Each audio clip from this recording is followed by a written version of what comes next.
So you cover the bottom with oil because you don't want it to burn.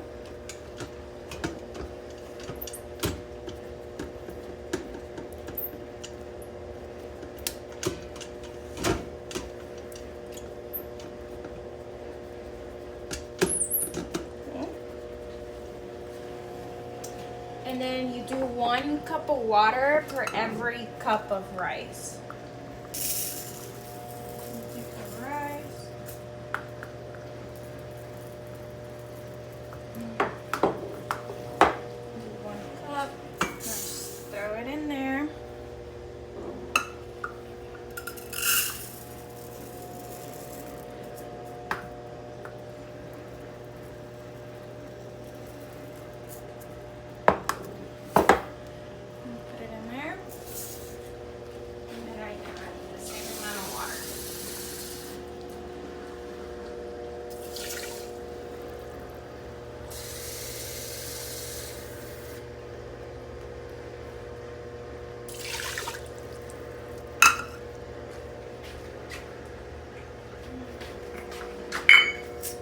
Put salt.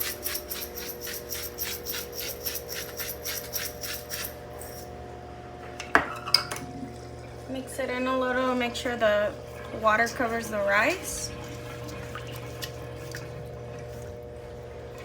And then you put the lid on.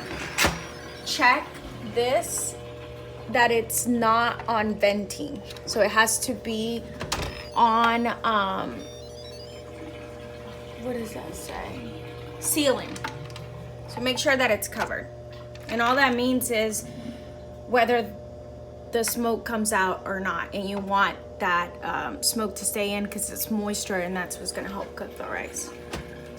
So you close it and then you go to pressure cook right here. And it automatically is gonna put 4 minutes on there and you want it in high pressure. And then you just let it go and within seconds, it'll turn on and it'll start cooking. And is it done after that 4 minutes? Yep, after it's those 4 minutes, the Instant Pot will make a noise. And if you want to feel, it's safe to open it at that point. But always check that this little red button is like this. When there's pressure in there, the button goes up. So anytime the button's down, it's safe to open it. And then you'll get probably the most perfect rice. Super easy.